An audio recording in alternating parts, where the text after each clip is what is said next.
Game demos have saved us a pretty penny on more than one occasion, but they have also helped us find some of the best couch co-op games we have ever played. Today we're going to talk about 10 fantastic co-op games, but you don't just have to take our word for it, because each and every one of them have a free demo available on the Nintendo Switch. Let's go. Very Valet is a fantastic game that is guaranteed to have you laughing and having a blast. We picked this one up on release for $25 physically, and don't regret a single penny.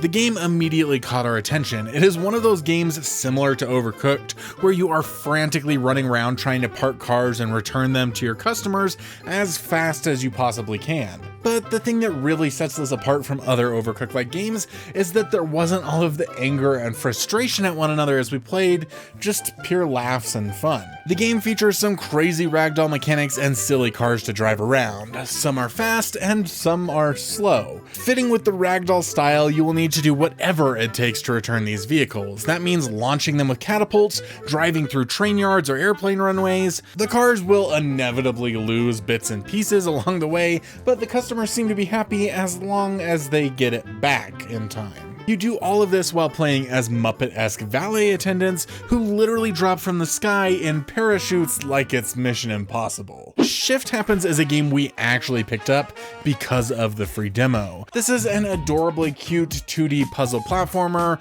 with some interesting growth mechanics. You play as two blobs that have the ability to shrink and grow at will. However, as you continue to play, the mass will actually start shifting between the two of you. So one of you will always be small and the other will always be big. Tall. I should have said tall. The game has a ton of fun and clever puzzles surrounding this mechanic, including blocks you need to push together, areas only small guys can get into, bouncing pads where you need to switch off your weight just in time to actually make the other person bounce higher. You can even throw each other across chasms. It's pretty fantastic. The very sterile atmosphere that the game begins in reminded me a lot of Portal, and a lot of the puzzles kind of did as well, and just how intriguing and fun they were.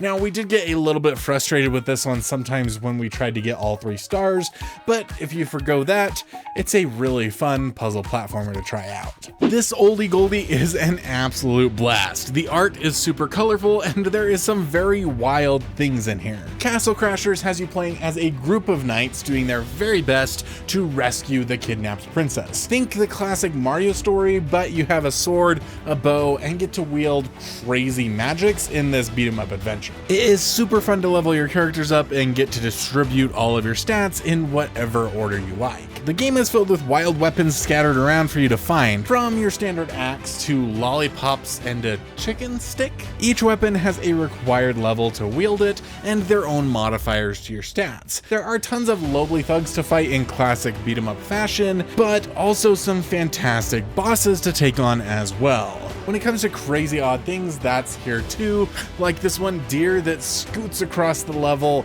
propelled seemingly only by something spewing out of its rear end. When Carly heard the title Spiriterir, she quickly checked out. It took quite a bit of coercing to actually get her to try the game. However, once we booted up the demo, we were immediately hooked. This is one of the top-rated cozy games on the market, and for good reason. The main portion of the game has you sailing around on a ship, stopping at islands to gather or purchase materials, chat with the locals, and if you're lucky, add a new person to your boat to take care of. And yes, I mean take care of. Your entire goal is to help these individuals prepare to move on to the next life. You'll be feeding them, building them rooms, and performing any task they require to make them feel fulfilled. The story is quite engaging in a peaceful sort of way, and there's plenty to do on the side, from exploring caves, fishing, farming, organizing the buildings on your boat, catching lightning in a bottle, and flying jellyfish. It's honestly such a blast. We did find that it felt a little bit better solo because of the way that the camera zooms in and out to keep both characters in view in co-op, but it's not a bad co-op game either. I have to tell you, we bought a lot of these games on sale. To play as many couch co-op games as we do, it's really important that we are careful where we spend our money. So if you want to know what great games are on sale when, then definitely go ahead and join our Discord right now. Because not only do we share our favorite co-op games there and chat with you, we also do our best to let you know when great games are on sale for you. You can find a link to join the Discord in any video description, but especially at the very top of this one. We cannot wait to have you guys in the coolest co-op community there is. If you have not played It Takes Two at this point, then you have your next game picked out already. This is the very top of our couch co-op list, and with the free Friends Pass, you can play through the very first level of the game just to get a taste. The game takes you through the story of a couple on the verge of divorce who are turned into toys by their daughter's tears. Very odd, but basically just think Honey, I Shrunk the Kids. Throughout the game, you will make your way through human-sized areas and see them in a whole new light. This is the most cooperative game we have ever played. There is literally no way to play it solo. What makes this game so good though is the constant introduction of new game mechanics, even new game genres. The majority of the game is a 3D platformer, but you will also experience a 2D fighter, a top-down dungeon crawler, a first-person shooter, and more. That's not even to mention all of the random little mini games that are hidden throughout the levels. It is the perfect co-op game, so don't miss it. Tools Up first caught my eye almost 3 years ago. I loved the cute characters and art style, and as big fans of Overcooked, we had to give it a try. As we played the demo, the simplistic yet enthralling gameplay pulled us in. The game is similar to Overcooked in many ways. However, instead of chopping onions and tomatoes, you'll be restoring homes by painting walls, ripping out old carpets, and laying new floors. But one of the biggest differences that we thoroughly enjoyed was the difficulty. Much like Very Valet, Tools Up actually let us play together and have fun in this style of game without getting frustrated and yelling at one another. In odds with Overcooked, this game felt perfect. The levels were just hard enough to be enjoyable while not being so difficult and frustrating that we got angry and had to stop playing. I avoided Cat Quest 2 for a long time based solely on the name.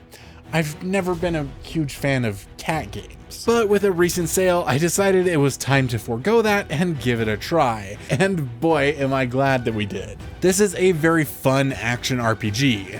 Yes, you play as a cat and a dog if you're playing in co-op, but that all just works to make it even better, because the puns run deep with this one. There's hardly a sentence of dialogue in the entire game that does not have some sort of cat or dog pun in it, from the simple rough and meow to perfect, or any number of different odd combinations of cat puns and dog puns. It's fantastic, and this is even included in the map-like landscape that you're exploring. But hey, puns don't make a game, which is fine because Cat Quest has a ton of fun dungeons to explore, secrets to find, weapons to mess around with and upgrade, magic spells to cast, outfits and armor to equip. In short, all of your standard RPG stuff. I also love the mesh of the overworld map landscape you get to explore, where the names of the places you are is literally pasted on the ground for you to read.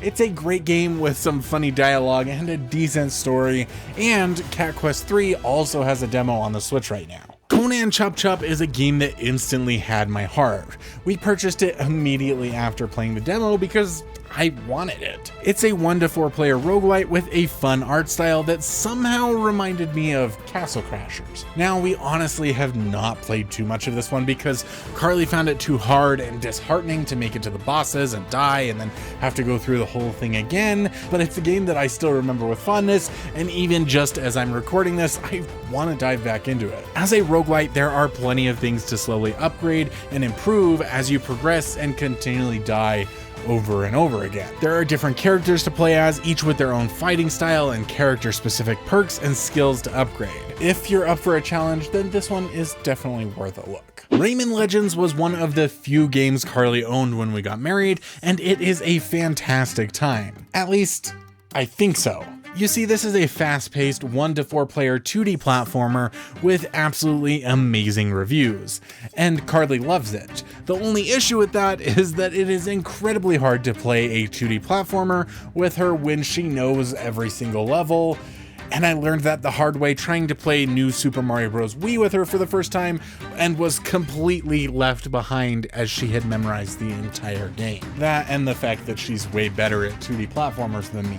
So yeah, let that be a lesson. If you're really good at a 2D platformer, don't just leave your co-op partner behind, because I quit it. I was frustrated with trying to play with her when she would just go on ahead and I was left behind to fight for myself. Regardless, I understand the main points of this game and know that people love it. You play through the levels trying to rescue these little guys and stomp on any baddies you come across. It has got some very colorful, wild, and wacky worlds, and even some very fun music-themed levels that you get to bounce along to. So yeah, it's a fantastic 2D platformer. Definitely check it out. Quest Hunters is a little different from some of the other games on this list. We picked up the demo for this one about 4 hours before a sale on the game ended, and we ended up buying the game in that sale. This is a story-driven RPG. After your flying boat thing crashes, you end up exploring the world. We're not too far into this one, so I don't know exactly where it goes, but there is a large map to explore, dungeons to walk through, enemies to fight, lots of materials to collect. You can chop down rocks and trees to clear a path, or to gather materials for upgrading things, or to find some of the various secrets hidden around each little area. There are some puzzles to solve around the land, including carrying blocks around, flipping levers, and pushing stones into the right place. You can also increase various stats as you level up, and with different materials you can also power up your magic abilities. Finding great co-op games for cheap can be incredibly tough, so I highly recommend checking out this video where we talk about 10 games that you can purchase for under $15. They're all fantastic. I cannot wait to see you over there. We love you guys. Y'all are awesome.